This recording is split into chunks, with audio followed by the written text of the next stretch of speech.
লোকের চাকরি চুরি করে, লোকের চাকরি চুরি করে, সব চোর দালাল, দালাল এখানে দালালি করতে এসছে, দালালি।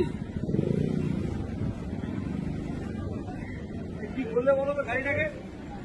এটা করবে বলে আমরা গাড়িটাকে সরিয়ে দিই।